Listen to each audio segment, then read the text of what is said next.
الزول الأول هاي قباليين هاي مثلا أنا ذا مثلا بون لا فيديو هاكي بغينا نتخدمو غف لا جي اس كا. بوكو لا جي اس كا سي باسكو لا كريز كاع كي اغلانتوران ديال لا جي اس كا elle doit nous concerner tous les cadres surtout parce que pour moi c'est pas que bon comme vous le savez GSK c'est pas seulement euh, le football, mais c'est aussi la GSK, ça a été toujours le messager de l'identité kabyle. Maintenant, Bachar Nisfaham, c'est pas du régionalisme, mais j'ai voulu revenir exactement sur la phrase de Bidina Ali Fergani. Mais c'est pas que Fergani qui l'a dit ça, mais tous les anciens joueurs qui ont joué à la GSK, c'était des représentants, c'était des messagers de l'identité kabyle. Ithagi, ça fait partie du football. Je répète, c'est pas du régionalisme. Alors, Fergani, qu'est-ce qu'il a dit? Mais comme le Barça, la GSK doit avoir son identité. Et c'est ça, si vous voulez, le point auquel je devrais descendre à c'est le point gay. Parce que dès le football, il y a certains clubs qui ont le caractère du GSK, comme le Barcelone. Mais disons, plus ou moins tous les clubs, ça a une certaine image qu'ils représentent. Hein. Par exemple, le Mouloudia d'Alger aussi, il était un messager d'une identité ou d'une culture typiquement algéroise et qu'il a perdu aussi. Ils l'ont perdu ça, c'était pour des raisons, comme on le sait, c'est des raisons de mauvaise gestion. La raison, c'est que actuellement tous les clubs d'Algérie, la plupart, ils ont une mauvaise gestion, y compris la GSK, avec Mouachir Hannachi. Bon, Mouachir Hannachi, c'est pour ça que j'ai appelé sur la vidéo, il a dénaturalisé la GSK. Il a dénaturalisé la GSK. Alors je le dis, c'est pas du régionalisme, mais ça fait partie du football. Alors Dagui Fergani, il a bien dit, il a dit que la JSK doit avoir son identité. C'est-à-dire qu'il veut dire indirectement qu'elle a perdu le sens de son identité. Elle a perdu le sens d'être un messager de l'identité guinée-kabyle. Et c'est ça qui lui donne la force. C'est ça qui lui donnait la force exactement comme Barcelone. Qui est Barcelone, c'est pas que du foot, c'est aussi c'est une équipe qui est messagère de l'identité catalane et c'est ça qui fait sa force. Je vais vous citer un autre club qui est aussi comme la JSK et Barcelone, c'est le Bayern de Munich. Le Bayern de Munich aussi, c'est ce qui fait sa force, c'est parce que le Bayern de Munich, c'est aussi représente et c'est aussi le messager de l'identité bavaroise. L'identité bavaroise, c'est un peu comme la Bavière ou le Bayern, c'est comme la Kabylie en Algérie. Donc, si vous voulez, le Bayern, c'est la Kabylie de l'Allemagne. La Catalogne, c'est la Kabylie de l'Espagne. C'est ça. Et ces deux clubs, ça a le même sens. Ils ont un caractère très semblable à la JSK. Le Bayern de Munich et le et Barcelone. Bon, donc pour vous faire ces comparaisons, je vais vous faire montrer certains témoignages. On dirait quel est les témoignages comme ça que j'ai retrouvé sur internet, des images pour vous expliquer ce que je veux dire. Bon, les deux clubs à Guinée, c'était aussi comme la JSK, c'était des clubs qui étaient représentés par des joueurs de la région. Donc le Barcelone, il a été représenté que par des joueurs de la Catalogne et le Bayern aussi, à l'époque de Beckenbauer, Mayer, etc. C'était vraiment les joueurs bavarois. Mais bien sûr, maintenant, avec le temps, le football, c'est devenu une business, etc. C'est des joueurs d'un peu partout, de tous les pays du monde. Mais ils essayent quand même, ou alors ils le font, euh, euh, garder l'image de cette l'image de ces équipes, c'est-à-dire l'image, le sens de cette identité, ils le gardent en faisant des actions. Bon, d'abord je vais vous montrer pour باش نفهمها يعني باش نسينا un petit peu ce que le, un témoignage donc qui montre ce que je veux dire. Je vais vous montrer un article sur d'abord sur Barcelone et après je reviens sur Bayern Munich. Alors, je reviens sur voilà. L'article est dit, il dit pourquoi Barcelone domine le football européen. Et sur cet article est guiné, ils ont parlé du fait que le Barcelone, c'est pas que du football, mais c'est aussi l'identité catalane. Voilà. Alors, Guinée, il te dit, je vais vous lire ça,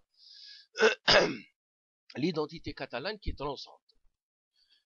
Mais que un club, plus qu'un club en catalan, la devise du Barça traduit-elle seule l'importance de l'identité catalane revendiquée vis-à-vis de l'État central.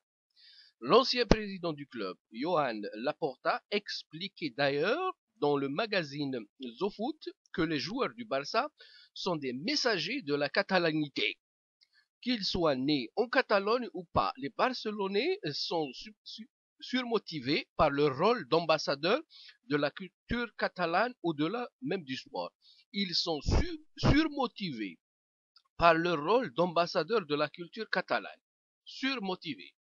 Ça, j'appuie sur surmotivé, c'est pour vous dire, c'est-à-dire que ils veulent dire par là que les joueurs sont surmotivés par le fait qu'ils ne jouent pas seulement pour le football, mais parce qu'ils sont aussi ambassadeurs de cette identité. Et les joueurs de la JSK, c'était aussi la même chose. Zich, je dis bien Zich. Et d'ailleurs, tous les joueurs les anciens de la JSK, hein, qu'il soit Fergani, qu'il soit toute l'équipe de Jumbo Jet, qu'il soit de l'équipe des années 70, les Dali, Derridge, etc., jusqu'aux années 90, tous ces joueurs le disaient qu'on était des messagers, on représentait, on jouait pas seulement le football, mais on représentait l'identité kabyle, qui fait aussi, et ça fait partie du football. C'est exactement aussi comme le Mouloudia, qui représentait la culture, l'identité algéroise, qui n'existe maintenant plus, qu'on ne ressent plus dans Alger et qu'on ne ressent plus à des Mouloudia d'Alger.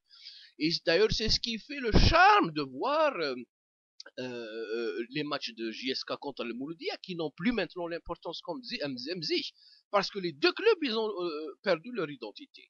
Et la JSK et le Mouloudia. Le Mouloudia, il n'est plus le Mouloudia. Zich, quand on voyait la JSK contre le Mouloudia, on voyait Alilo sur le terrain, patronné, etc. On voyait Alilo jouer, sa façon de jouer, sa façon de dribbler, sa façon toute l'équipe avait l'expression de l'algéroinité. Et toute l'équipe de la JSK avait l'expression de la kabilité. Et c'est ça qui faisait un peu le charme du football. C'est parce que toutes les deux équipes avaient une certaine identité qu'ils ont perdue. Qu'ils ont perdue par la mauvaise gestion. Alors donc là, c'est pour vous dire que c'est pas du régionalisme. Hein. Mais bon, mais une équipe comme la JSK, c'est quand même un peu plus fort parce qu'elle représente toute une région, pas seulement une ville.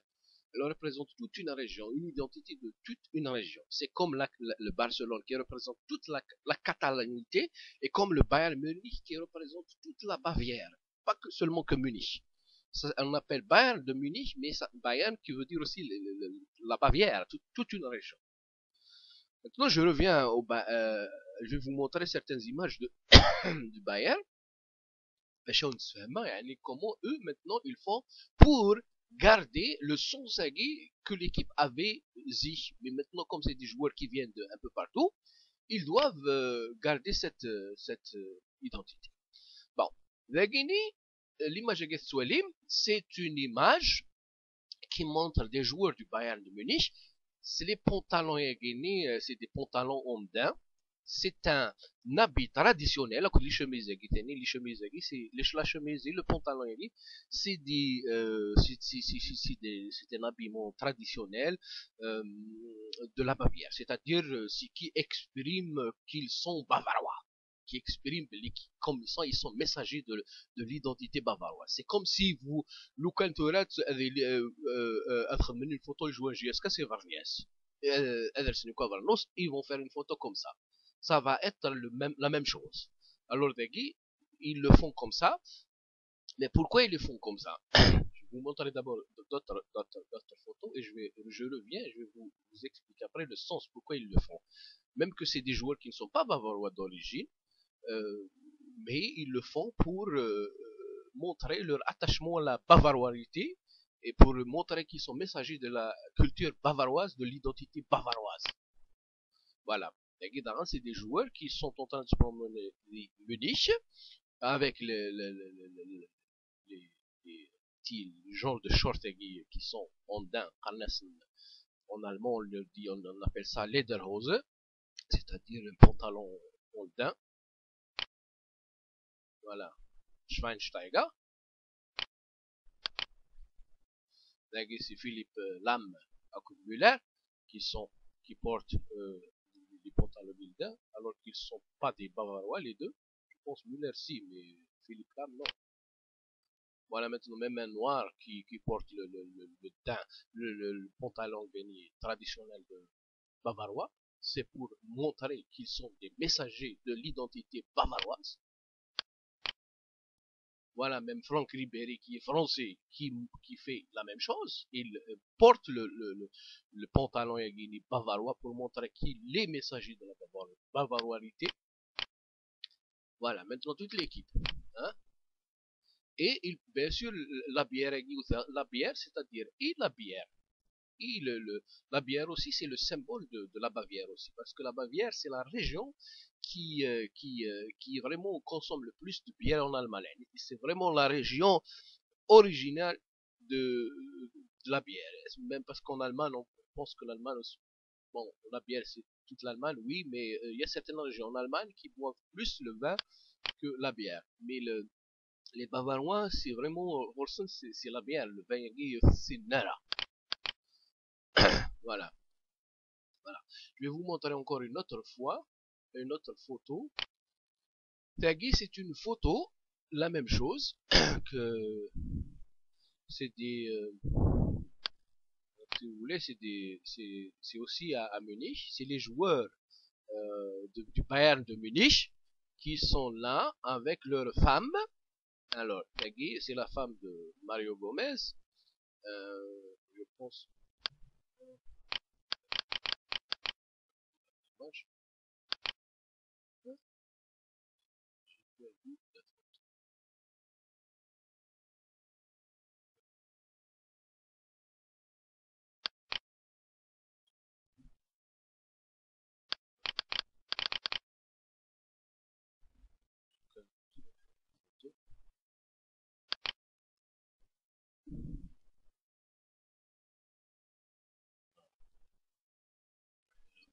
Voilà, je reviens. Alors, leur femme aussi, elle porte la robe traditionnelle de la Bavière qu'on appelle en allemand le Dirndl. Le Dirndl, c'est comme un peu la robe kabyle en Kabylie. Hein. Alors, donc, la femme de Philippe Lam, elle porte aussi cette robe. Euh,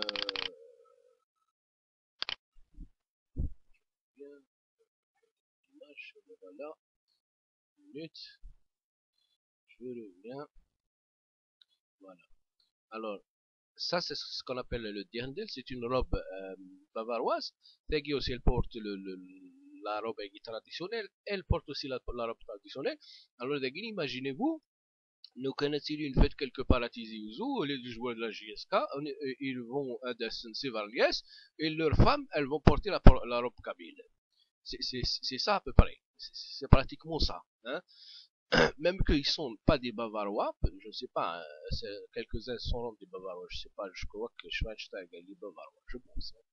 Mario Gomez non, mais Philippe Lam n'est pas aussi Bavarois, mais il porte C'est-à-dire, ils portent le pantalon qui est traditionnel de la Bavière, et leurs femmes portent le dirndl qui est la robe traditionnelle du Bayern.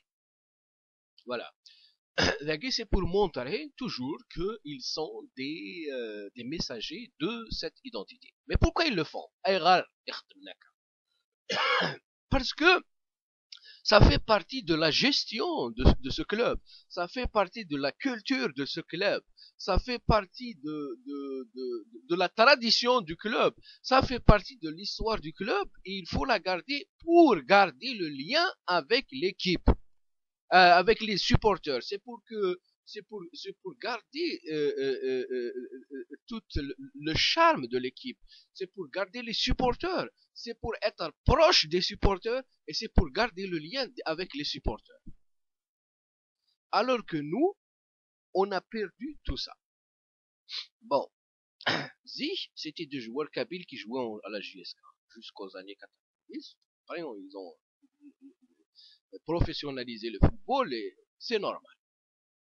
Mais il fallait justement faire une politique, une juste comme ils le font eux, comme ils font la Bavière, comme le font aussi les Catalans. On te dit, même s'ils viennent de n'importe quel pays, c'est un représentant de la catalanité quand ils jouent à Barcelone. Mais nous, on a perdu ça. Et Hnachi, il a encore massacré tout ça. Il a massacré toute l'identité du club. Et Fergani, il est en train de dire que ce club a besoin de son identité. C'est un monsieur qui comprend, il sait le football, mais il sait aussi le sens aussi un peu psychologique, social du football. Le football, il fait aussi plus que le football. C'est pour ça qu'il a dit ça.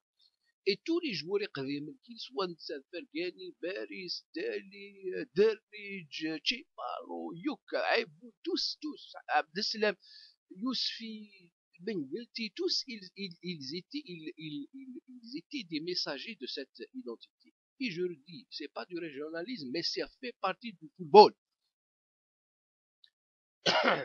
Bon, nous connaissons ce que fait Hnachi, il fait la publicité à coup de Shorok. Et lorsque tu fais la publicité avec Shorok, avec cette publicité, tu massacres, tu casses toute cette image, cette identité de l'équipe. Et c'est pour ça que maintenant, les Kabyles, il y a beaucoup de Kabyles qui ne s'identifient plus avec la JSK. Et c'est pour ça qu'on a dans les stades. Ce n'est pas parce que seulement les mauvais résultats. Les mauvais résultats à Guinée, ils sont venus maintenant, après peut-être quelques années. Ils ont commencé en 2009, 2008-2009, qu'ils ont commencé la publicité avec Shorok. Et c'est depuis là que les gens ont commencé déjà à ne plus s'identifier avec la JSK. Pourquoi? Parce que Shorok, c'est pas un journal avec lequel on peut nous identifier. Les Kabyles ne s'identifient pas avec le Shorok. Parce que c'est un journal, d'abord, qui critique certaines normes, certaines valeurs de la Kabylie, mais aussi il est hukumiste, et que les Kabyles, dans leur forme, dans leur identité, ils sont beaucoup plus révolutionnaires, c'est plutôt anti-régime. Donc toi, quand tu fais de la publicité pour un journal qui est pour le plus, qui est plus pour le régime, c'est que tu casses le lien avec les supporters. Et les supporters de l'équipe, ce sont les clients de cette entreprise qui est la JSK. Et dans la gestion, d'une façon générale, lorsque tu as une entreprise, il faut que tu t'adaptes aux besoins de la clientèle inèche. Il faut que tu t'adaptes à la clientèle inèche. Tu ne peux pas faire marcher une entreprise il faut que tu t'adaptes à la clientèle l'entreprise. Si tu mets une structure qui ne convient pas à la clientèle alors je vais vous donner par exemple un exemple. Par exemple, bon, la publicité Guinée, plusieurs entreprises qui font de la publicité. mais ils font toujours une publicité qui arrange l'image de leur entreprise. Par exemple, je vais vous donner juste un exemple. Imaginez-vous une pharmacie que vous connaissez. euh, Comme vous savez, les pharmacies généralement ont des publicités qui sont dans leur magasin, qui ont des publicités de médicaments, de certains aliments, de certaines choses à payer, l'aspirine, etc. Ils mettent des posters un peu de certaines marques de médicaments, l'aspirine, l'ibuprofène, etc. Et un jour, vous rentrez dans la pharmacie et vous allez voir une publicité sur la cigarette, que la cigarette est bien, la cigarette est Marlboro, je sais pas. Après, ça va, ça, après, vous allez ressentir une contradiction. Euh, Et là, on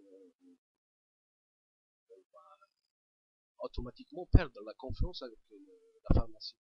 C'est-à-dire qu'une pharmacie qui fait de la publicité pour une cigarette, tu peux pas avoir confiance à elle. Et tu vas perdre la sympathie de la pharmacie quand elle fait de la publicité pour la cigarette.